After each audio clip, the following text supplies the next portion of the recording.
ஆக்சுவலாக நாங்கள் நியூக்ளியர் ஃபேமிலியாக தனியாக அவங்க வீட்டிலேருந்து 2 கிலோமீட்டர் தள்ளி தான் சார் இருக்கோம். ஆக்சுவலி எங்கள் வீட்டில் இருக்க திங்ஸ் எல்லாம் எங்கெங்கே இருக்கணும் அதெல்லாம் டிசைட் பண்ணுறது அவங்க அம்மா தான் புரிஞ்சதா சார். உங்க வீட்டில்? ஆமாம்.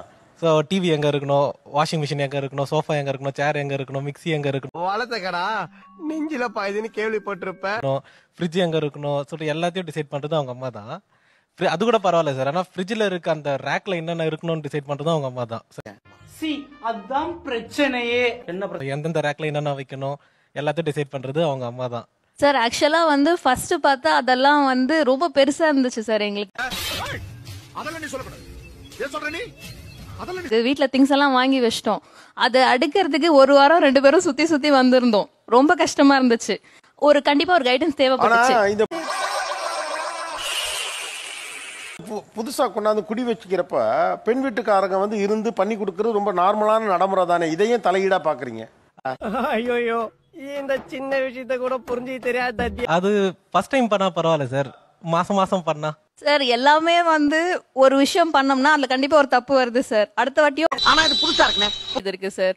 இல்ல இது பண்ணோம், இது இப்படி ஆயிருச்சு, இது மிச்சம் ஆயிருச்சு, இது என்ன பண்ணலாம். 2 பேருமா சேர்ந்து அந்த வீட்டை அடுக்கிறது தான் சாமி. தப்பு தப்பா இருந்தா என்ன? நீங்க ஒரு ஜாயின்ட் ஃபேமிலில பெண்ணுக்கு இந்த கேள்வி கேட்காங்க என்ன, தயவு செய்து நீங்க எங்களே இதுக்கு அவ்வளவு டெசிஷன் எடுக்கிற அதிகாரம் ரொம்ப கம்மியா இருந்துச்சு. அதனால நியூக்ளியர் ஃபேமிலி நோக்கி போனீங்க. இப்போ நீங்க என்ன பண்றீங்கன்னா டெசிஷன் உங்க அம்மாட்ட கொடுத்துட்டு ஆணுக்கு டெசிஷன் எடுக்கிற எந்த அதிகாரமே இல்லாத ஒரு வீட்டை கட்டமைக்கிறீங்களா? அது எப்படி? இப்போ நான் வாய்க்கு வந்தபடி எல்லாம் பேசப்படாது. எதா இருந்தாலும் நியாயமா பேசணும். அடுத்து ஒரு கேள்வி கேட்கணுமா? உங்க வீட்டுல என்ன கலர் ஸ்கிரீன் போட்டிருக்கீங்க? Pink and purple. யாரு சொன்னா இத? எங்க அம்மா தான். அவங்க தான் சார். ரைட்டா? உங்க வீட்டுல எத்தனை இன்ச்சு டிவி வாங்கிருக்கீங்க? 43. யாரு சொன்னா? அவங்க தான். அவங்க அம்மா தான். என்ன colour sofa? Red colour sir. அது யாரு டிசைட் பண்ணா? ஆமா. இது யாருடைய டேஸ்ட்ல இப்ப இந்த வீடு இருக்கு? உங்க அம்மா டேஸ்ட்ல தானே இருக்கு. ஆனா அங்க வாழ்றது யாரு? நாங்க நீங்க 2 பேரும் தானே. அப்ப அது உங்க டேஸ்ட்ல தானே இருக்கணும். பிங்க் யார் சாமி இவன்? எங்க கலர்ல ஸ்கிரீன் போடணும், சிகப்பு கலர் சோஃபா போடணும். அவங்க அம்மா சொன்னா நீங்க ஒத்துப்பீங்களா? அதுல மட்டும் யாரும் நீங்க இப்படி பண்றீங்களாமா? இது என்ன பிரமாதம்?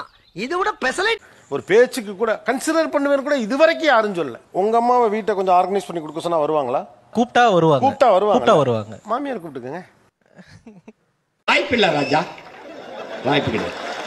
சரி இவங்க பக்கத்துலயே இருக்காங்க, இவங்களை விட்டு ஏன் சார் அவங்க? அதுதான் சார் பக்கத்திலே வச்சிருக்கிறது.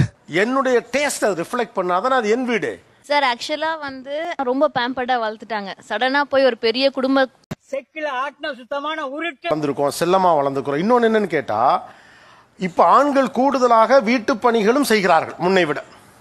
உங்க அப்பா மாதிரி கிடையாதுல உங்க கணவர்.